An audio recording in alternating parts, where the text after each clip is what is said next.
Well, hello to you. This is WGTV, Wayne Goldsboro Television Today. I'm Wayne Alley. And I'm Kim Best. Hello and welcome to the show. Oh boy, here we go. It is a Wednesday already, and it is, what day is it? It's the 5th, isn't it?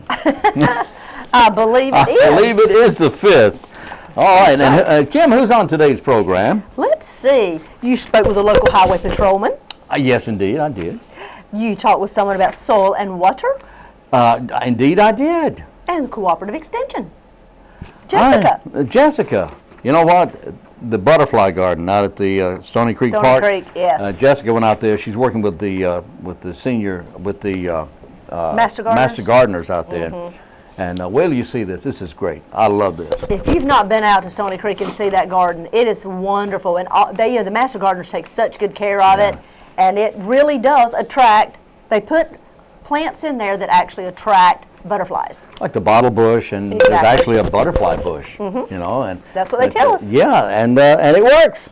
So if you want to attract butterflies around your place, that would be great. Talk to the Master Gardeners. Talk to the Master Gardeners. But you know, they do so much. Master Gardeners is just a great organization. It is. They have a place out at the Wayne Regional Agricultural Fairgrounds, and they keep it, it's there year round. They keep its flower garden out there year round. They take care of it. There's somebody there. I was talking with Eddie Pitzer the other day. Somebody comes by every week. Really? To take care of it? To take care of the garden, even though there's nothing going on at the fair. Oftentimes. At the fairgrounds, there's nothing going on. They still have to go by and take care of the flowers, and they do an outstanding job. That's their world. That's what they love, and that's what they're great at. And they help so many people with it. And by the way, if you have a problem with your flower garden, with your vegetable garden, or anything like that, the Master Gardeners of Wayne County can actually help you with that. Now they have access through an answering machine. If you have a question, you can call 24 hours a day to the Master Gardeners. 24 hours a day to the Master Gardeners. Leave a message. You leave a message, and they'll call you back. That's wonderful. They'll call you back. Now, I'm not sure what day. They're not there every day. Right. But the days that they are there, they spend their time answering questions for people. All you have to do, and it's free of charge. You just simply call 731-1411. Good for you. I don't know that that's the right number. You can always try it. But you can always try it, and somebody hangs up on you, then turn around and call the Cooperative Extension Service at 731-1525. And but anyway, no, 1411. That's the Board of Elections.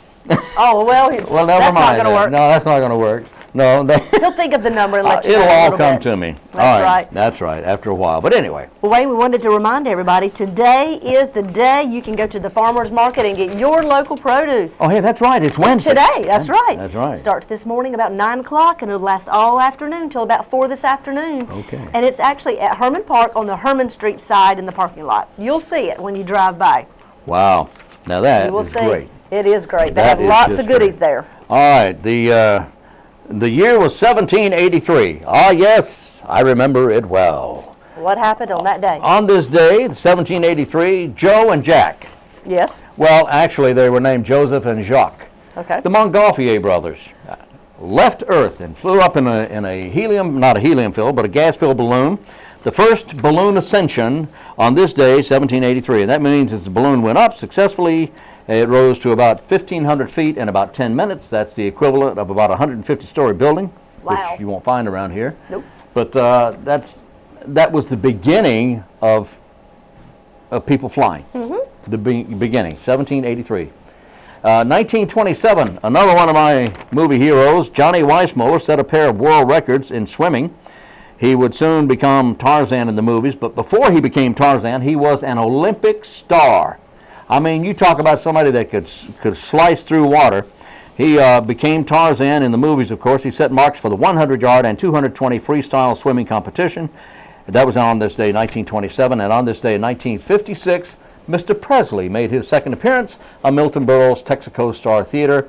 Elvis Presley sang his latest hit, Heartbreak Hotel. Thank you very much. Well, Elvis Presley's coming to Goldsboro, isn't he? Or Elvis is. Not about Elvis Presley. And Elvis is coming to Goldsboro, and Catherine LaShow over at United Way of Wayne County. That's right. Has all that information. You're going to hear about that. It's the guy, Stephen Freeman, that came in the last couple of 3 years. Boy, what a great show that is, too. We'll tell you more about that. Yes, we will. Oh, Speaking boy. of Elvis. Do you have a trivia question for us? No, I do not. Well, there you go. Well, yes, in fact, I do. I do have a trivia question. All right, great. Television programs, the category. Television programs in Great Britain is called the Brighton Bells. The Brighton Bells. The Brighton Bells. Brighton is about some people from Brighton. Okay. Is patterned after a famous American television program. The Brighton Bells of Great Britain is the British version of what famous American television show? The Golden Girls? Is that right? I'll get you another one here in just a moment. Oh my gosh! Very good. Way to go. That is hilarious. I am not. I was not expecting that. Well, you got it. The Golden Girls. Way to go. I actually went to Disney World one time, and they had the set of, or a simulated set from the Golden Girls. We got to walk through the house and sort of check things out. It was really neat to sort of see how they filmed that show. Well, did you know that one of the producers of that program was from Goldsboro? I did not. Really? Yeah, I'll tell you about it. Not right now, but I'll tell you about that later on. Sounds great. Yeah, and he, from time to time, he comes back and visits, and indeed. Well, okay. And I'll tell you about that a little later on. You looking at another one? That's not good.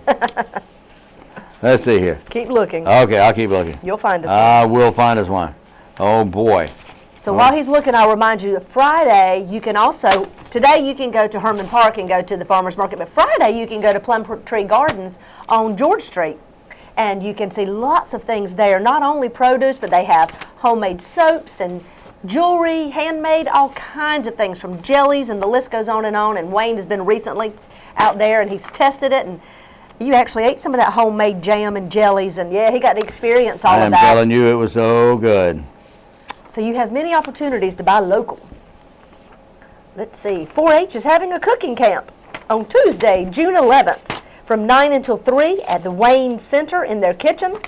Wayne County 4-H will have a Now You're Cooking summer camp. Let's see, it's from ages 7 to 11, cost is $15. And that's at the Wayne Center right there in their kitchen. So if you're interested, give them a call. They'd like to hear more from you. If you want your youngster to learn how to cook. That's a good age to learn. Okay. Oh, did you find one? I think I did.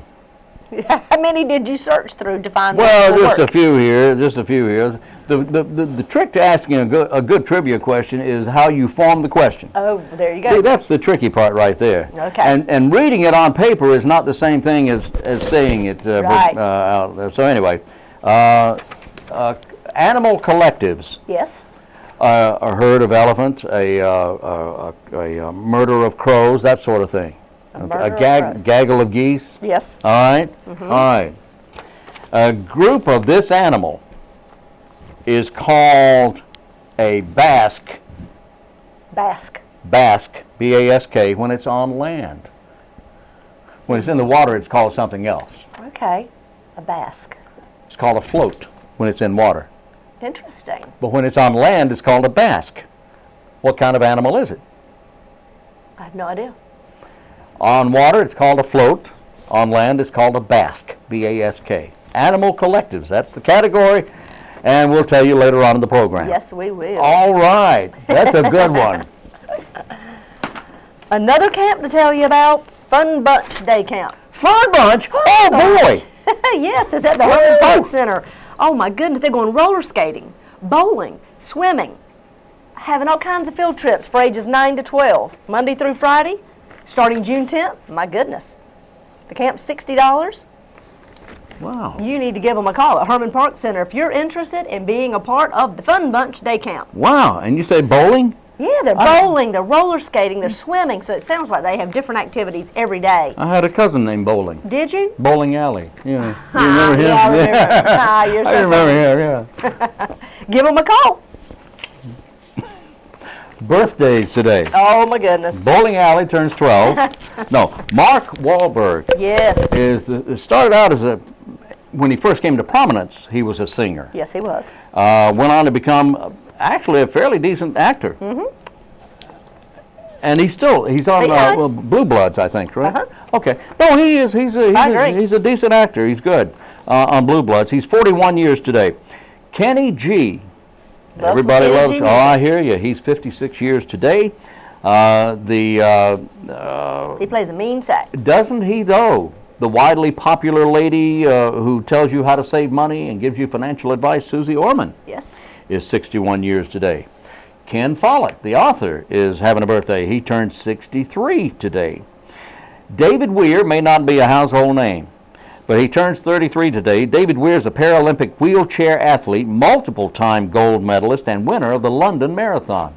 He's 33 today. And a fellow that some controversy surrounds, Pat Garrett was his name. He died in 1908, and he is famed for having to supposedly been the person who, well, no, in fact, he did. He killed Billy the Kid. He shot Billy the Kid, who was an outlaw at the time. Right.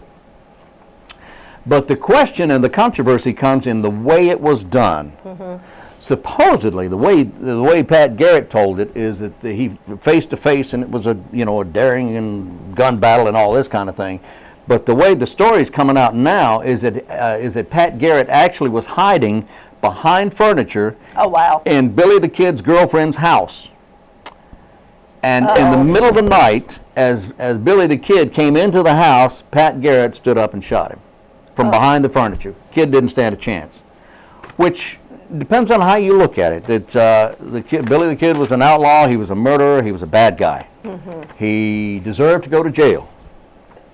For sure. That's all I'm going to say. We're going to leave it at that. Going to leave it at that. Right That's there. right. Okay? That's right. There you go. All right. I believe it's time to go on to our first interviews. Everybody stay tuned. We've got some good ones coming up.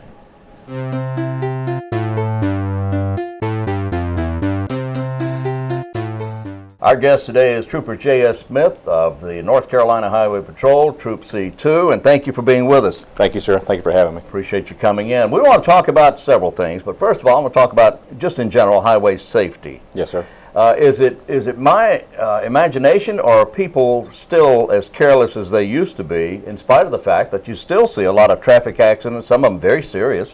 What's going on with people? Are they just not paying attention? I think this day and time, a lot of people just get more rushed, trying to get to work, trying to get to school, too much going on, and you got to think about it. There's more cars on the highway now than what it used to be.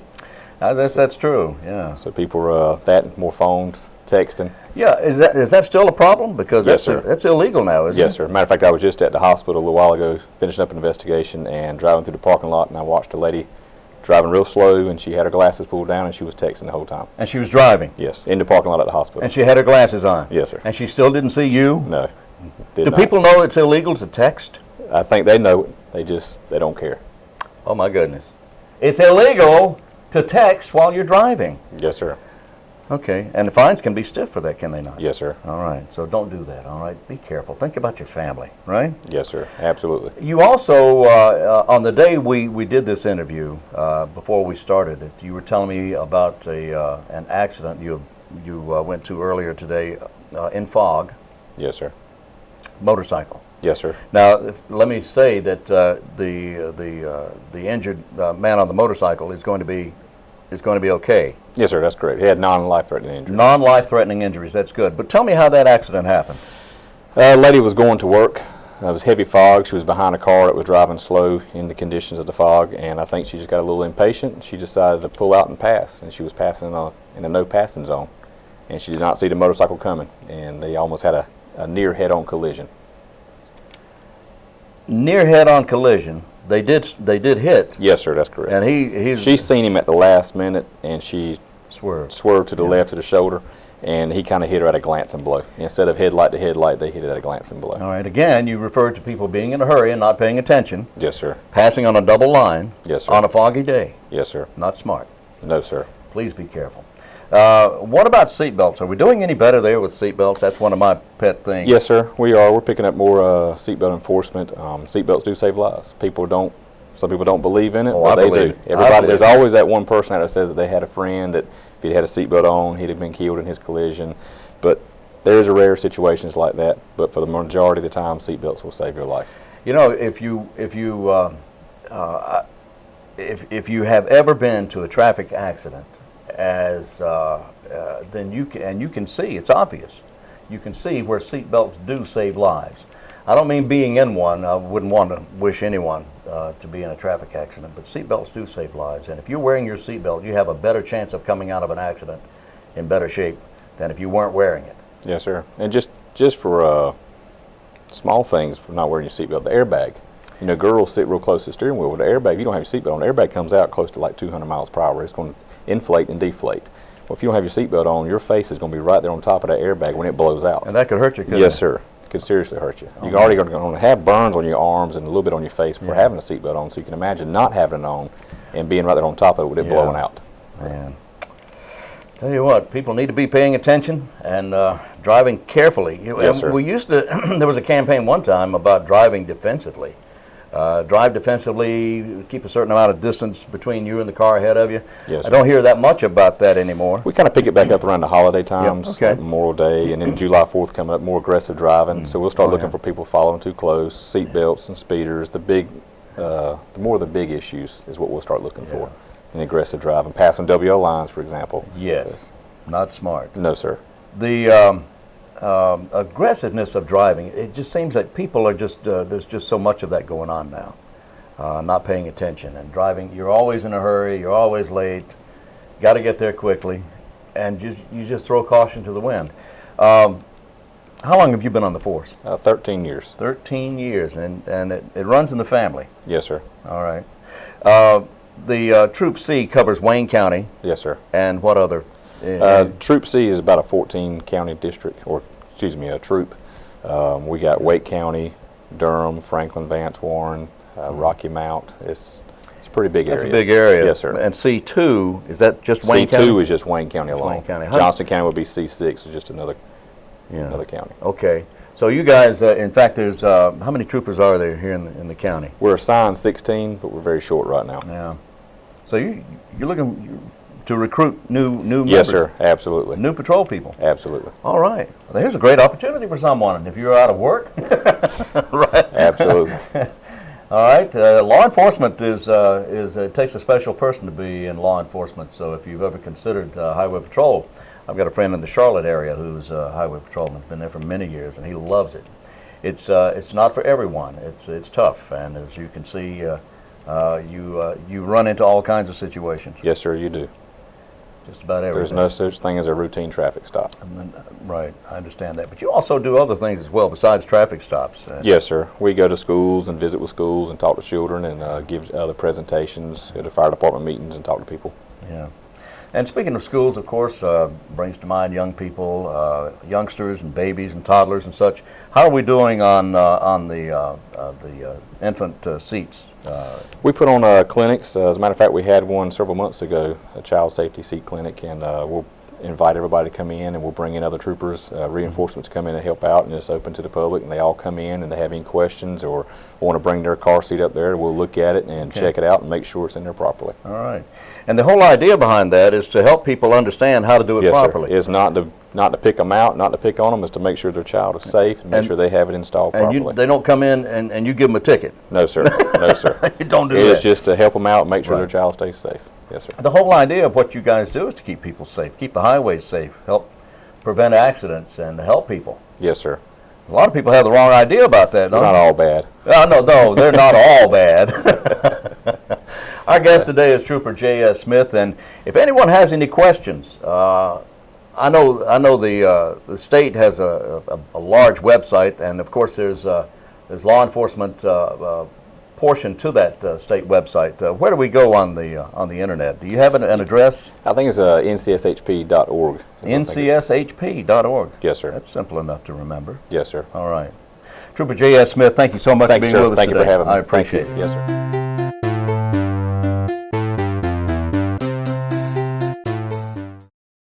Today we're at the Butterfly Garden here at Stony Creek Park in Goldsboro, right off East Ash Street, and we're here with Jessica Strickland of the Cooperative Extension Service. Jessica, why is this called a Butterfly Garden? Well, the Butterfly Garden is called this because it is supposed to serve the purpose of attracting butterflies into the area. And it was started as a Master Gardener project working with Goldsboro Parks and Recs. in having a small butterfly garden and showing what kind of plants can attract butterflies or provide habitats for butterflies in our area. I also notice it happens to be shaped in the form of a butterfly. It does. If you were able to look above it, you would see the 4 wings of a butterfly. And our Extension Master Gardener volunteers, they maintain the gardens, they put in new plants and keep the weeds down and mulch and just maintain the gardens and do a really great job of providing an educational garden, a teaching garden about how to attract butterflies and how to keep butterflies in an area. How long has this been in existence? I believe it's probably been at least about 3 or 4 years that it's been in existence. It looks like a mature garden. It does. It wasn't just planted yesterday. And it started out with kind of the idea and some plants, and then over time they've continued to add, and working with Goldsboro Parks and Recs, we've added the curbing and so forth. So it's really come a long ways, and it's turned out to be a really great garden here in the park. So when do the butterflies come? The butterflies come, usually most people think of them in the springtime, but they can come in different times of the year. There's a lot of different ways to attract different butterflies. It's one of those that if you really get into attracting butterflies, you can learn about what plants attract what butterflies. And what you're looking at is trying to provide habitat and environment for the 4 stages of the butterfly's life cycle. So from the egg to the larvae, which we usually refer to as the caterpillars, and then the pupa, and then the adult butterflies. That you're providing plants that cover all those life cycles, providing either a space for them to stay or providing food for them during that stage of the life cycle. Okay, so for butterflies, different plants perform different jobs for the butterfly. That's right. And the butterfly will be attracted to different plants depending on where he is in this stage of life. That's right. And when you get into the adult stage, you're looking at having plants that have nectar, because they're after the nectar. If you look close at a butterfly, they have that kind of that mouth part that's curled up, and it uncurls to get nectar from inside the flower. So a lot of times we're looking at tubular shaped flowers where they can stick that mouth part into the flowers and pull out nectar. Okay, well, when you stop and think about it, butterflies are actually insects. They are. They're insects. Okay. And a lot of times part of the popularity of having butterfly gardens that's occurred is having native plants, and a lot of times those native plants in some cases have disappeared over time in the landscape, and having native plants is important because they're attracting these insects that depend on these native plants in order to survive. Okay, so are these plants here in the butterfly garden, are these native plants? Are they native to our area? Majority of them are native plants. Okay, yes, which means that they not only grow here, but they grow well here. That's right. Yeah, usually they're tolerant of drought, they're tolerant of our climates and environment, and that's why a lot of people tend to select native plants, is partly that they're adapted to this area, but also they attract those native insects like butterflies and that live in this area. We're going to look at some of those plants now. Some of the plants that are in the butterfly garden. What are some of the plants we see here? Usually the first one people think about is your butterfly bush. Right. And usually they get really tall. There's some different kinds that are coming out now that are smaller in size. And it's a perennial, almost woody, that it comes back every year, and it's one that you can cut to the ground, prune it in late winter, and it'll come right back with more growth, and those flowers, butterflies love. And a lot of these plants, not only do butterflies like them, but usually birds, hummingbirds, bees. You see a lot of bees around these plants also. So you're not only attracting butterflies, you're attracting a lot of other types of wildlife. Okay, that's a good thing. Now, I know that the butterfly bush is indeed a woody shrub. In the springtime, you can take growths. Can you not take, you can take new growth from that, can you? It does. Usually they root pretty easily, and you can take some cuttings and most of the time root them fairly easy. And a lot of these plants do, root fairly easily. So once you get a few plants, you can, have them multiply and spread them out and have several of just the same plants. You mentioned bees and other insects. Normally, do butterfly gardens also attract hummingbirds? They usually do. Usually a lot of the same plants and flower because they have that nectar that hummingbirds and different types of bees are after also. So usually those plants are attracting those other types of wildlife also. Okay, well, aside from the different cultivars of the butterfly bush, what are some of the other shrubs that might attract butterflies? We have some salvia in here that's good for attracting butterflies. Has the flowers where they're up on the stem and the butterflies can reach them easily. They're spiky, aren't they? They are. Okay. And we have some annuals that have just been put in, like salvia, but also zinnias and marigolds that also attract butterflies too. Marigolds attract butterflies. I didn't realize that. They can attract. But now butterflies are also good to help control pests in your vegetable garden, are they not? They are. They, it's one of those as far as life cycles and your food webs. There is some insects that the butterflies can help control, but there's also some insects that can harm the butterflies. Okay. So it's one of those, you do have a trade-off that you've got various things. The caterpillars of course eat more of your leaves because they've got a chewing mouth part, so that sometimes can be a concern that they're going to chew some of the leaves of some plants. All right, let's look at that now. Caterpillars, which eventually become butterflies, have a chewy mouth. Right. And the butterflies, what do they have? They have that mouth. It's an unusual mouth part that where it unrolls or it uncurls. The tongue rolls out. Right, and to suck the nectar out of flowers. Right. Yes. Really strange. Okay. It is. So, and that's where they have a complete life cycle, where they go through each stage of the life cycle is completely different, or looks completely different than the next one. They go through that change, that metamorphosis, they change. Right. What about, you mentioned the salvia. Now the salvia comes in different colors. It does. Which colors most attract butterflies? Or are they all pretty much the same? Yeah, I don't think there's as much deal with color. A lot of people think red seems to attract some of them more. But there's really, as long as you have some plants there, it's not really a major difference between the color. So just about any color will work as far as the salvia is concerned. Right. So we have the butterfly bush and we have salvia. Some of the other shrubs? We have bee balm, which is a popular one, and we have some that has red flowers in this garden. And then we also have I see, my mind went blank. Well, we have some herbs like rosemary, oregano, fennel, which is helping with giving some habitat to the pupa stage. Now, the rosemary and oregano, they also attract butterflies and insects? They can, and also they provide habitat for, usually one of those life cycles. So some of these plants might not attract the adult butterflies that we see, but it might be a habitat for, like the pupa stage and so forth, until they do develop into an adult butterfly. So the different shrubs and plants are not necessarily there to feed the insects or butterflies, but to provide a place in which they can live. That's right. How about that? And another thing to consider with butterfly gardens is to have a source of water, because they do need water just like any other organism. It needs a source of water. Here in the park, we're in a good place where we do have some low-lying areas, kind of some muddy areas that are good for, and a lot of times you see that with butterflies, they kind of gather around those kind of muddy places to gather some water.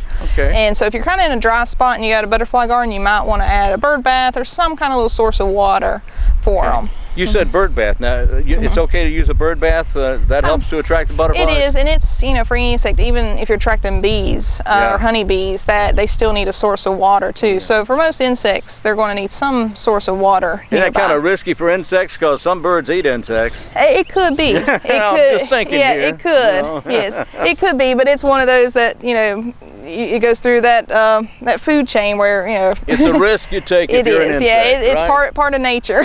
Okay, part of nature. All right. Okay, we have bee balm, we have oregano, and some of these other types of shrubs and flowers.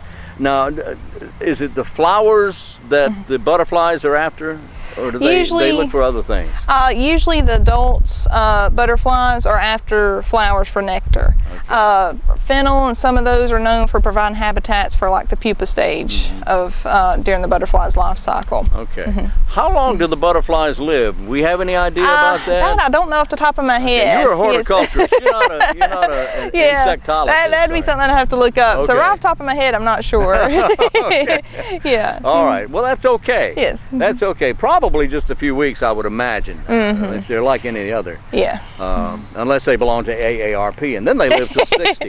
There you go. I don't know. But All right, I see some marigolds here, and I see some other beautiful. Those are, what are those right over there? We have some zinnias here. Zinnias, and okay. We have some cone flowers that are starting to come up and getting ready to bloom. That also attract butterflies. Okay. All right. And our butterfly bushes are they're in the taller ones in the back. Those are that's going to be those are large shrubs. They are. And yes. this is also large. That's your bee balm. Bee balm. I knew that. Yeah, and then here I with thought the, it was an A balm. Yeah. But it's a bee balm. There you go. And here with the yellow flowers is yarrow.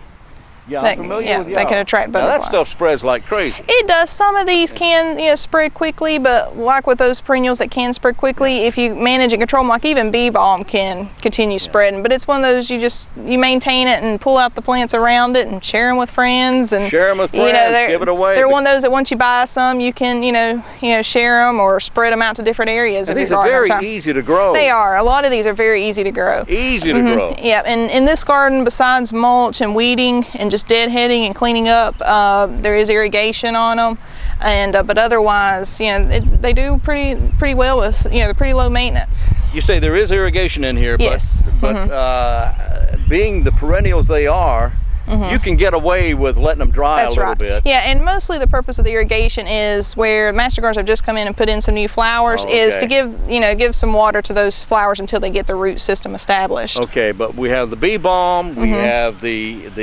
butterfly bush, and the yarrow, and these are all, just about all of them are easy to grow. Yes, they are. Easy to take cuttings and root, easy to grow, easy to maintain, and in fact they will spread very quickly. You have to maintain them, but that's not hard to do, and that's the fun of it. Yes, it's getting out there and work, especially when you attract butterflies. Oh yes, everybody loves butterflies. They do, and it doesn't take long before you start seeing butterflies showing up in a garden like this. Well, they'll be in about an hour, so we're not going to wait. But now. This is at the city park. This is at Stony Creek Park. If anybody wants to come by and look, you're welcome to come out here. We're Claiborne Street is right over there, and Ash Street is right there. We're across from the restaurant, that restaurant there at the bottom of the hill in Stony Creek Park, and Bicycle World is down here, and the AutoZone's across the street, so you know about where we are here. Okay, and the butterfly park is open. Come by and take a look at it. Get some ideas. Start your own butterfly park. And in fact, you do have to watch out for the Zoomers. Zoomers being the disc. There's some disc golfers out here, and just don't forget to duck. And ducks are another matter. We'll talk about what they eat in another broadcast. Okay? Yes, that works. Jessica Strickland of the Cooperative Extension Service, thank you so much for being with us today. Jessica is the horticulturist for the Cooperative Extension Service here in Wayne County. We thank you very much. Thank you.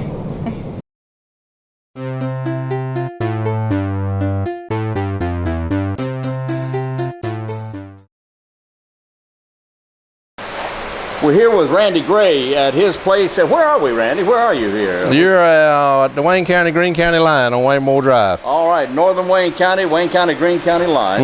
And what is your operation here? I see a lot of water. What's going on? We've got a recirculation tilapia facility here. Fish. Fish. We're talking fish here.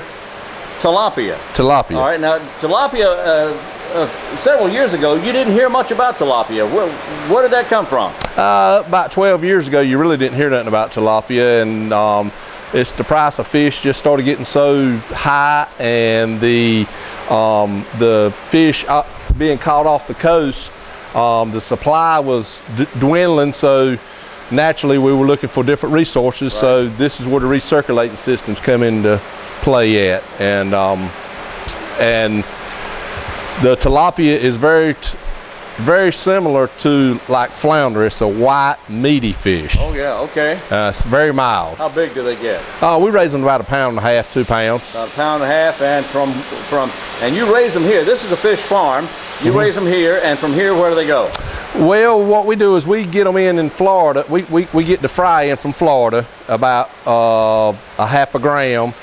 We put them in our quarantine facility right here that we're in right now, and we keep them in here for about 2 months, and then we move them over to our nursery facility, and we keep them over there for about another 2 months, and then we move them across the path here to our grow-out facility, and we keep them here at the farm anywhere from 10 to 12 months. This is, yeah. then they go to New York. Then they go to New York. We sell them on the live market in New York. Okay, now this is a little larger than your 10-gallon home aquarium. This is about an 800-gallon tank here. 800 gallons. Uh-huh. How many? And looking in the tank here, I see a lot of movement. Yes, yes. There's about anywhere from 9 to 10,000 fry to the tank.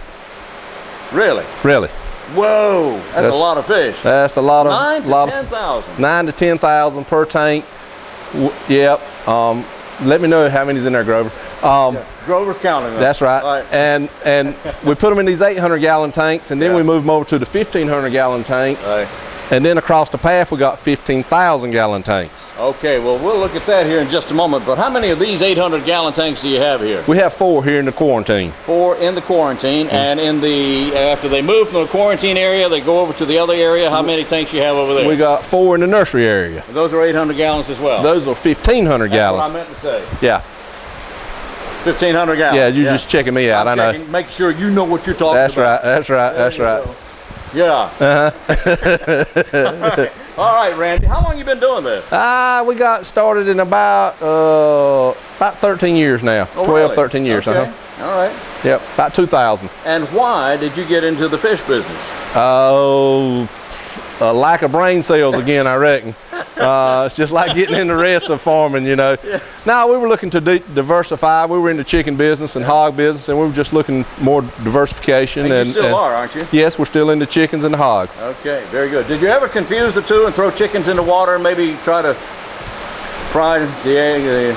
Well, we have fried fish and chicken in the same grease, but we ain't never put them in the same water. Okay. Yeah. That's all right. Yeah. All right. Just want to make sure you're able to keep them separate there. Yeah. All right. Well, let's take a look in the other room. And what room is this over here? This is considered as the nursery.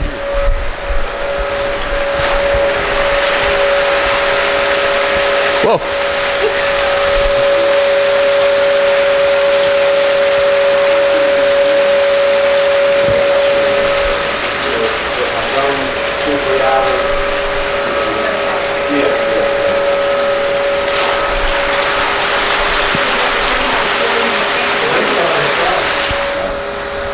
Okay, Randy, well, I just saw you feed this the fish in the nursery here. Now, how old are these fish? These fish here are probably about 2 months old, 2.5 months old. All right, so in the quarantine area, how old were those? 1 week. 1 week. We got them last Thursday. These are 2 months. Mm-hmm. And there's quite a size difference there. Oh yeah. They grow quickly. Yes. Okay. These here's about 45 grams.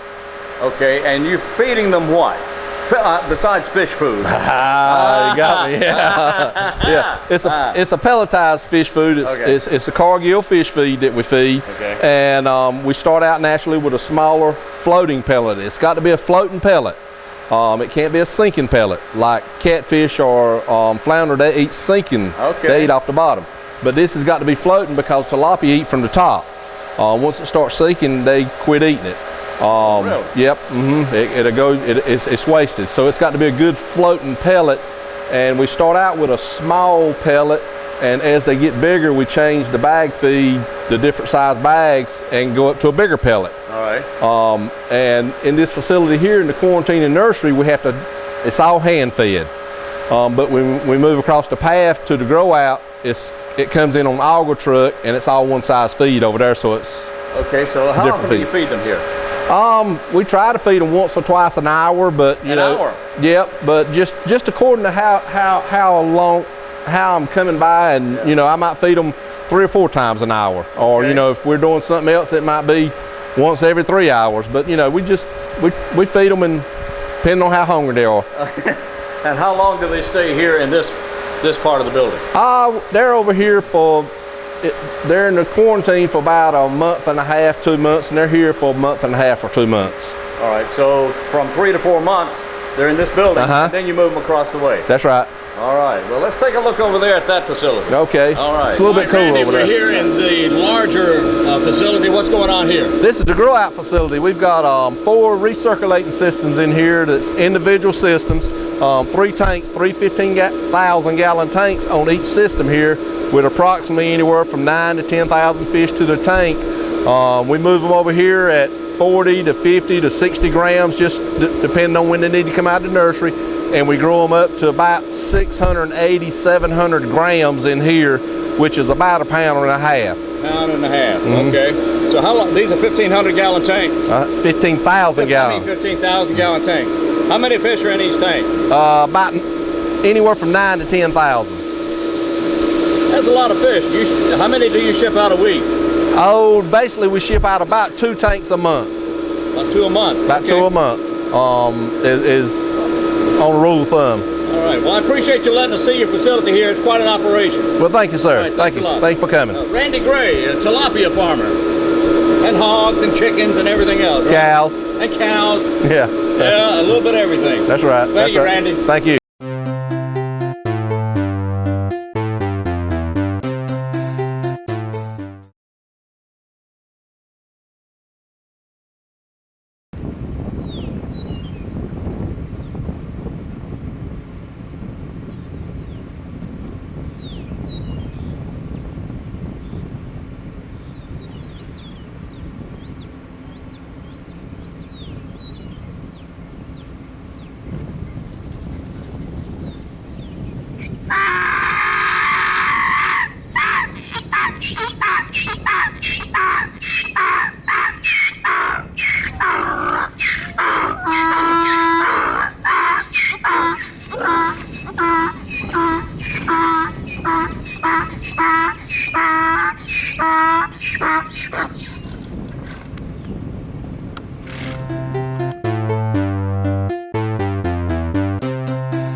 Good catch. Thank you. We are back. Hello to you. This is WGTV Today. I'm Wayne Alley. And I'm Kim Best. Thank you for staying with us. And we do appreciate that.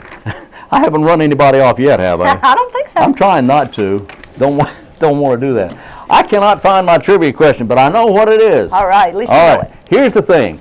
The trivia question was, this animal, the collective, animal collectives is what is the category. It's a group of animals are known as a float when they're on the water and a basque when they're on the land. So obviously it's an animal that can live both in the water and on land. Right, of course. That kind of narrows it down a little bit. But now when it's on the water, it's known as a float. And if you can imagine a log floating on the water, and what looks like a log floating on the water? Crocodile. How about that? And they bask in the sun. And they bask in the sun when they're on land. Crocodiles. A group of crocodiles on land is known as a basque. And they float when they're in the water. That's right. It's kind of like geese. Good job. Geese have different things, different names when there's a group of geese flying and when there's a group of geese on the ground. It's two different things. I think one is a gaggle and the other is a skein. Okay. I think. I don't remember that. But anyway, interesting article here handed to us a little while ago about Steve Jobs. In fact, Steve Jobs was not, it was not about him, but it was About his methods. leadership methods. And his leadership were used to make a point. A fellow by the name of Bushnell, Nolan Bushnell, knows firsthand what made Steve Jobs tick, both as a person and as a business leader. And he's listed 5 things that helps people become better leaders, he says. And I think they're quite interesting. They are interesting. The first one on the list is to become a good leader and be a leader is to be obnoxious. Go figure. I'd rather not. But anyway, it says it's often said that Steve Jobs always believed he was right about everything. Yeah. But he was also willing to push harder and longer than other people who might have had equally good ideas, but who caved under pressure. That's a biggie, not caving under pressure. Exactly. Don't cave under pressure. The key is being the right amount of obnoxious in order to get people to accomplish your company's goals. Self-confidence is good. Being obnoxious, he says you want to make sure that being obnoxious is not the end goal. Number 2, I cannot read. Okay, we'll jump to number 3. Number 3, an entrepreneur, wait a minute. Number 2 says an entrepreneur should not only have an infectious whatever. Well, never mind. We're going to skip number 2. How's that? Skip to number 2 and move to All number 3. right, number 3. Be creative about delegating. Be creative about delegating. That's good. Bushnell remembers Steve Jobs telling him about how his colleagues at Apple expected him to come up with all the creative ideas for the company. And then Bushnell says at another meeting he voiced his concern for people believing he was the only reason for Apple's success, and he felt he received too much credit. One way Steve Jobs was successful was by delegating responsibilities for thinking creatively. An entrepreneur should Keep going. An entrepreneur should create teams that bounce ideas off each other before something sticks. He said creativity must flow liberally and freely through the entire company. Number 4, be hyper curious. Interesting. That's somebody I know. Really? Hyper Curious. curious. Curious. As an entrepreneur, being curious is critical. It means wanting and needing to know how everything about your business works and why. Steve Jobs' curiosity involved technology, design, and beyond that. Bushnell says, curious people always have a range of interest and a broad base of knowledge in many disparate fields and subjects. Could be desperate, yes. Yes, they could. Successful entrepreneurs also need to be able to understand issues quickly and make decisions on the fly. Yep. He says being able to problem solve is more advantageous than just knowing the right answer. Duh. Oh, yes. Really. And number 5, be willing to fail. And Well, this that's is huge. That is huge. And there's so many people who are not willing to fail. You have to be willing to fail. Otherwise, you don't have anything to judge by or to compare by. While leading Apple, Steve Jobs learned a thing or two about failure in the early 1980s. Dismal sales of the Apple III and its follow-up, a computer Jobs pushed called Lisa, caused Apple to lose nearly half its market to rival IBM. And Bushnell says sometimes the market, the people, and the idea just aren't right, but you have to move on and try again. If you lose a game of chess, you still set up the game and you go at it again. Now, So all those are personality traits of and Steve qualities Jobs. of Steve Jobs. Indeed. And there are others as well, but those are the top 4, actually. Well, there you go. And there you go. There you go. All right. Well, I believe that may be it for today. Thank that you it? all for being with us. That's it? Yes, that is it. We're done? We're done. Okay, we're done. We get to do this again tomorrow, though, so join us Thursday for Wayne Goldsboro Television, WGTV Today. We'll be right here, and in fact, the program will run 4 times tomorrow. 4. As it does every day. As it does every day. So, okay, join us then. Until then, I'm Wayne Alley. And I'm Kim Bess, and this is what's happening right here in your community.